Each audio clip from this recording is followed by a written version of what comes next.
The last person I expected. The last person I ever imagined seeing again was Daniel Wright. After everything I'd done to him, the lies, the betrayal, the careless way I tore our relationship apart, I was certain he belonged to a chapter of my life permanently closed. I'd convinced myself that whatever we had faded long ago, that the passion had gone cold, and I was entitled to chase something more exciting. When I met Adrian, the mysterious man with sharp eyes and a charming smile, in that softly lit bar on a rainy Thursday evening, it felt like fate handing me an escape. He was new, different, an invitation to rewrite my life. So without hesitation I made my decision. I broke Daniel's heart. I walked away from everything we built and didn't look back. I ghosted him in the most literal way. Blocked his number, erased his messages, unfriended him from every platform, deleted every photo, every trace. I packed my belongings, moved to a different city, and started over. I took a new job, met new people, and made sure no one knew who I used to be. And for a time I believed I was free. Free of guilt, free of consequences. I told myself I had made the right choice. That Daniel had been safe, predictable, and I had outgrown safe. I even started dating again, but never seriously. Just casual flings, surface-level connections. I wasn't looking for anything real. Life felt light. No expectations, no past chasing me. Until the day Daniel walked into the very office where I had only been working for 2 months. I was reviewing campaign slides when I heard a familiar voice greeting the department manager. At first, I didn't even recognize him. His hair, once a little wild, was now trimmed and styled with quiet precision. A well-kept stubble lined his jaw. His posture was different too, straighter, stronger. He carried himself like a man who had been through fire and come out sharper, not burnt. And then our eyes met. My breath caught in my throat. My stomach turned. He gave a short, emotionless nod, nothing more, and walked right past me. No anger. No confrontation. Just a cold civility that hit harder than any shouting match ever could. Later, through an HR memo, I learned he'd been transferred from a sister office. Top performer. Recently promoted. Of all the departments, fate, or irony, had assigned him to mine. The first few days were unbearable. I braced myself for a confrontation, a bitter exchange, or at least a passive-aggressive comment. But Daniel gave me none of that. He didn't ignore me. He didn't seek me out either.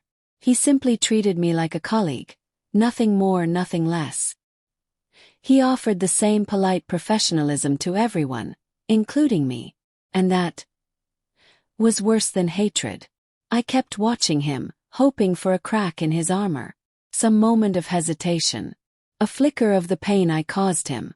But it never came. He was composed, focused, even kind. And I hated how much that unnerved me. One afternoon, during a casual team lunch at a nearby cafe, someone jokingly brought up office romances. They asked Daniel what he looked for in a partner. He didn't even hesitate, just looked across the table, his gaze landing directly on mine. His voice was steady. Someone who knows the value of loyalty. Someone who stays faithful. The group laughed, not understanding the weight of his words. But I did. My face burned as I forced a laugh, pretending it hadn't sliced through me. Weeks passed. I tried to push him from my mind, but I couldn't stop noticing him. The way he led meetings now, decisive and articulate. The quiet charisma he carried. He wasn't the same Daniel I had walked away from. He had evolved into someone driven, magnetic, respected. And I was haunted. It hit me how little I had appreciated him. How I'd thrown away something real for the thrill of something fleeting. But what right did I have to feel regret? I had made my decision. I had caused the wreckage. I was the one who lit the match and walked away while the house burned down. One evening, close to midnight, I stayed late working on a presentation. Most of the office had cleared out. To my surprise, Daniel was still there too, sitting across the open workspace, reviewing reports. For the first time it was just the two of us. No distractions. No buffer. The silence pressed in. I don't know what possessed me, but the words slipped out. An apology. Clumsy, raw, and real. I didn't offer excuses. I just told him I was sorry. He looked up slowly, his eyes unreadable. He studied me in silence, the moment stretching longer than I could bear. Then, in a voice calm and deliberate, he replied, "I hope you find whatever it is you're looking for." He didn't wait for a response. He stood, collected his things, and walked out. The soft click of the door closing behind him felt final. I remained there, frozen in my seat. The fluorescent lights hummed overhead, but I could only hear the echo of my own regret.